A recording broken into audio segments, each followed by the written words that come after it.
welcome back to the weekly news roundup. This is the privacy edition, and we will also have a little bit of security at the end. So let's dive on into the news articles. Let's not delay quite yet. Plenty of time for ads in the middle, right? So first, we want to do a brief update to the Mac snafu. We reported on it briefly, and this caused a little bit of a big privacy thing. And then some people are coming out and saying, this really isn't that bad. It's just issuing, it's basically sending the cert key just to double check a cert key before the thing opens up. Some people were saying it was sending stuff to third parties. That ended up not being true. It is being sent to the Apple Store, but it is being sent unencrypted. And it turns out, and we'll talk about, I think, on the business or security section, I forget. I think it's in the security section, so it might be the end of this video. We'll talk about how some apps are just bypassing the firewall in your computer altogether. Isn't that exciting? Because we need everything to bypass firewalls on your computer. I mean, that's just the way to do it. But what they did is another researcher came out, did a lot more work than the first guy did. He just noticed some funky things. Another guy, a security researcher, looked into it in very fine detail. And he says this really isn't a big deal. Basically, all they're doing is they are sending the developer key up, and they are double checking to make sure the developer key is still valid, to make sure that nobody has spoofed software or that you're not using fake software. He downplayed it, in my opinion. I think it is still something to be a little bit concerned about with the privacy, but it's not as bad as some people were portraying it as, because it doesn't ping every single time you open the app, but it does ping every time you open the app. I think for the first time when you boot the computer, or, first time you haven't booted it for a while, it's going to ping the app. It did ping the IP address, although Apple said it has scrubbed all the IP addresses and will not be storing any IP addresses anymore. So that's better, I guess. And it is still unencrypted, so that should be fixed. So it should be going out encrypted. But still, it does ping to Apple servers that an application is being opened. As long as it's not bringing the device ID and the IP address, that's okay. Originally, it was bringing the IP address, but Apple has said it scrubbed the IP addresses, and it's not going to be keeping any of those. So if we can trust Apple, good luck with that, then it should be okay, but to be seen. It's not as big of a deal as many people were saying it was, and thanks to some security researchers that looked at it into fine details.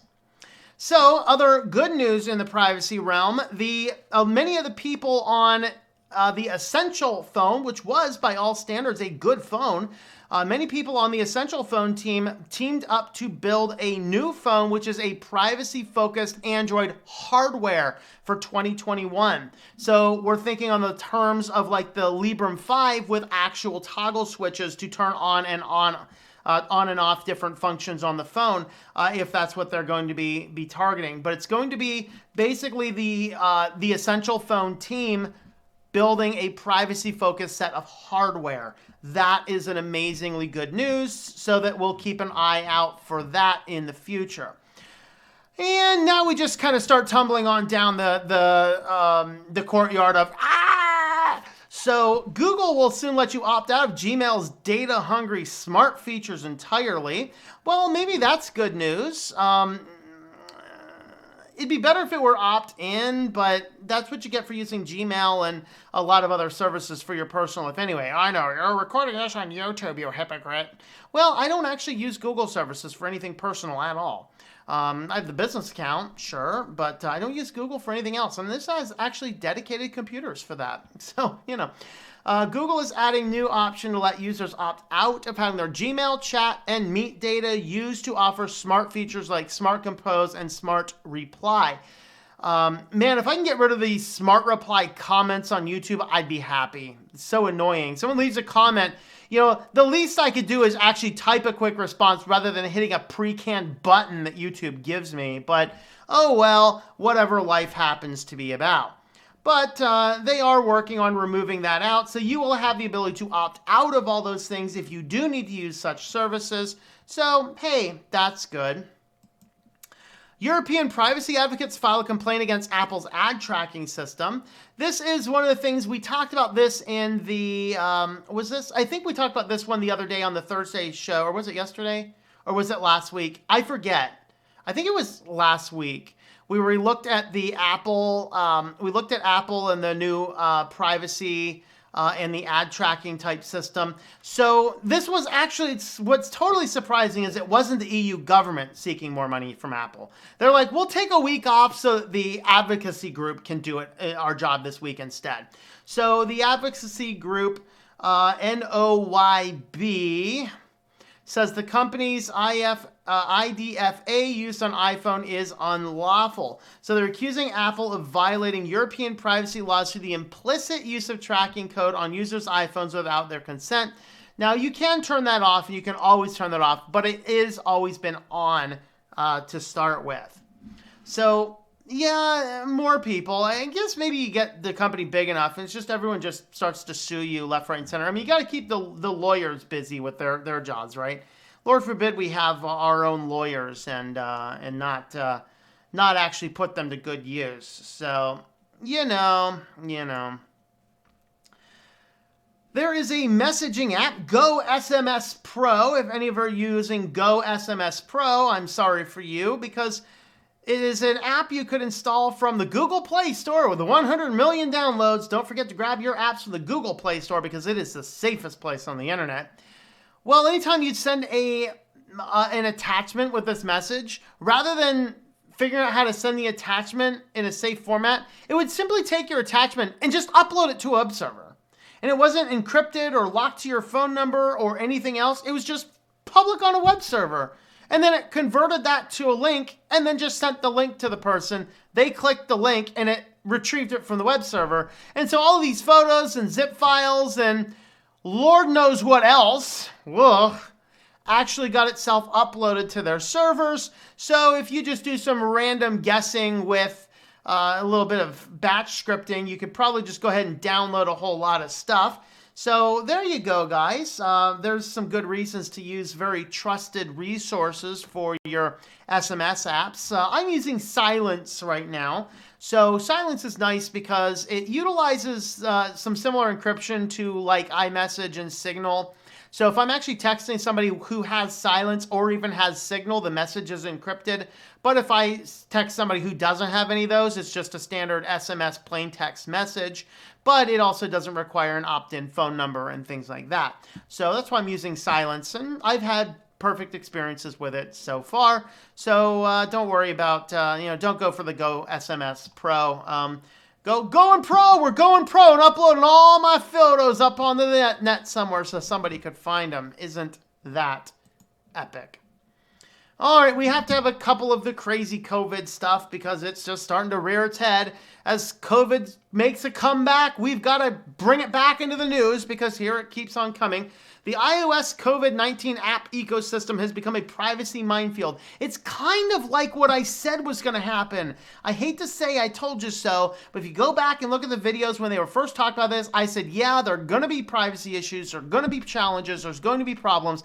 And yeah, it turns out, you guys remember when all these it was both Apple and Google, we don't need location, we're not doing any of that, we're just using this, it's going to be perfectly fine, perfectly secure. That's exactly what we're doing. Remember how that's what they said they were going to be doing? Yeah, so this guy, there's about 500 of these apps. He looked just at the iOS ones, and he did a random sampling of 47 of them. Let's see. He did a random sampling of 47 of them, and what he found, this paragraph here with the wire logo, is the best overall result. He found with 59% ask for user's location when in use, 43% tracked location at all times. Albright found that 44% of COVID-19 apps on iOS asked for access to the phone's camera, 22% of apps asked for access to the user's microphone, 32% have asked for access to their photos, and 11% have asked for access to their contacts.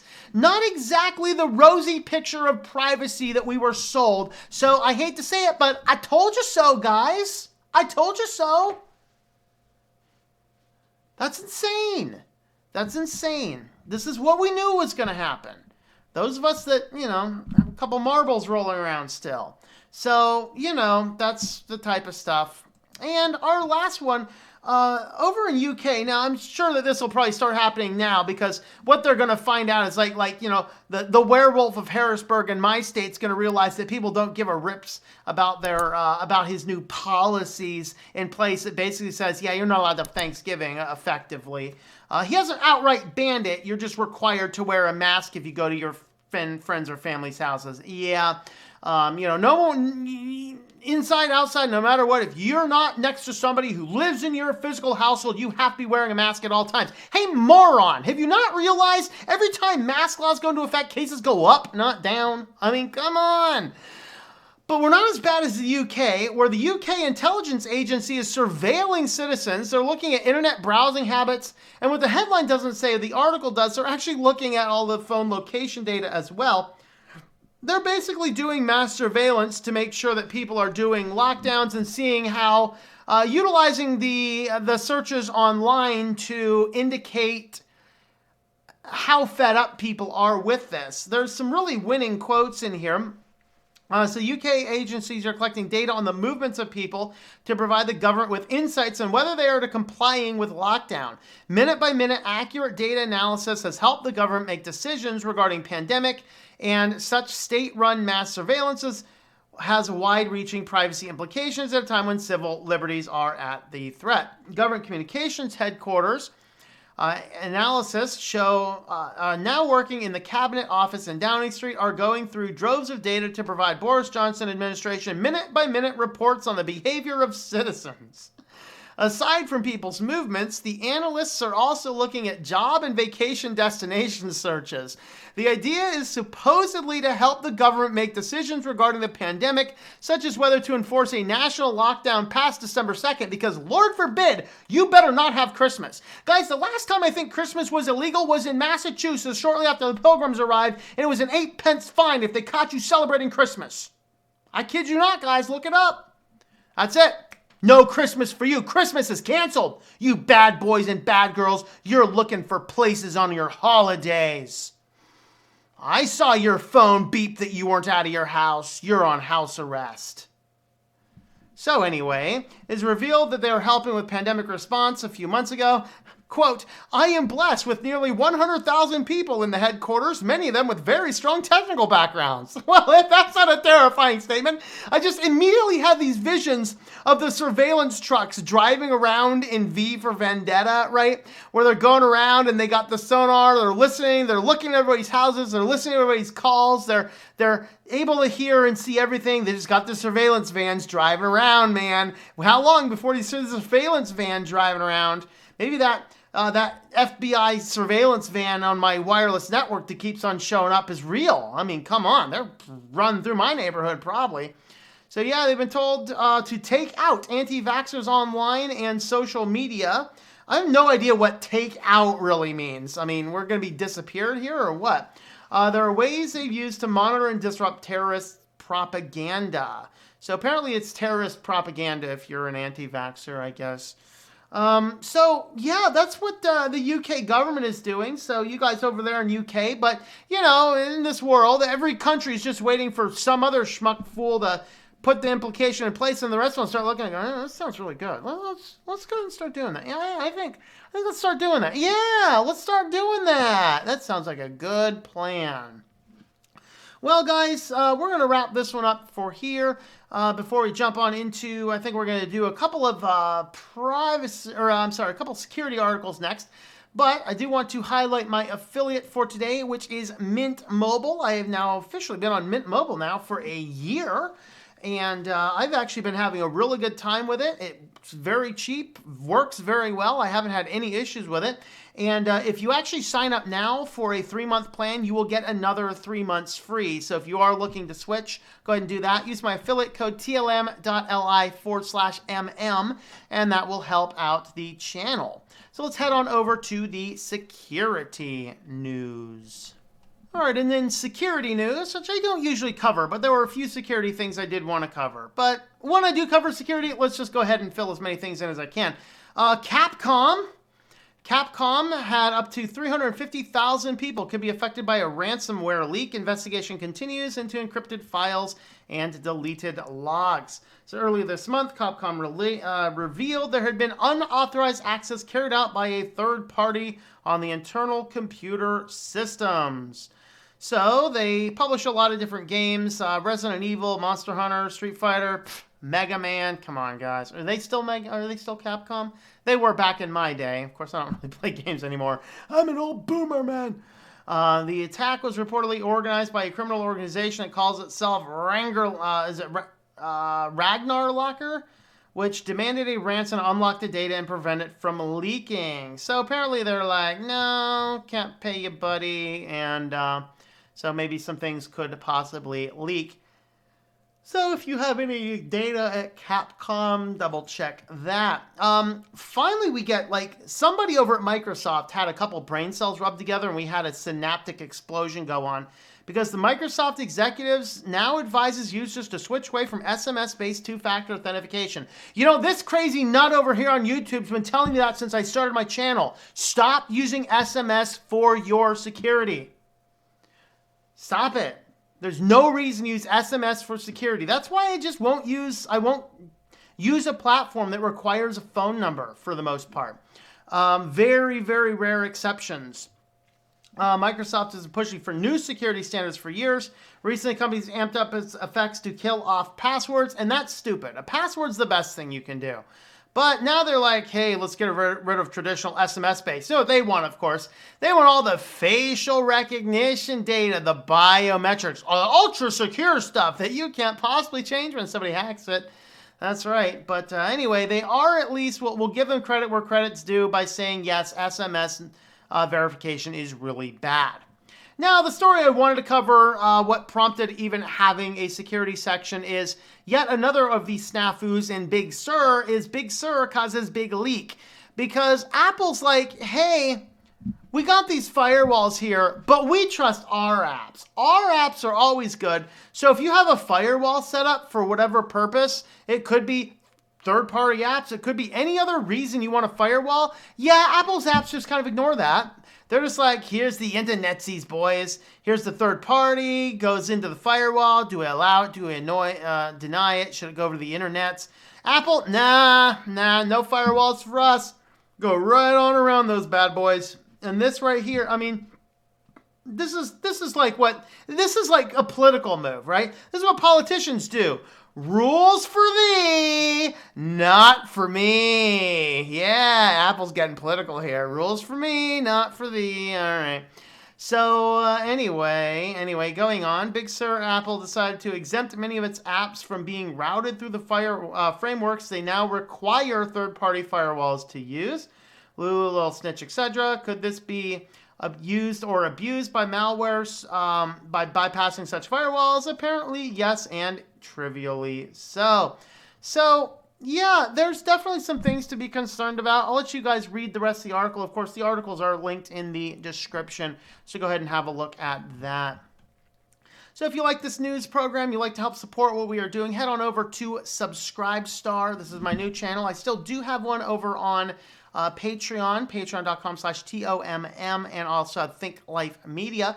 But Subscribestar is a great alternative tech way if you want to help support the channel. I think I actually need one more subscriber over there too before they will actually do the auto billing so people don't have to manually renew your subscription services.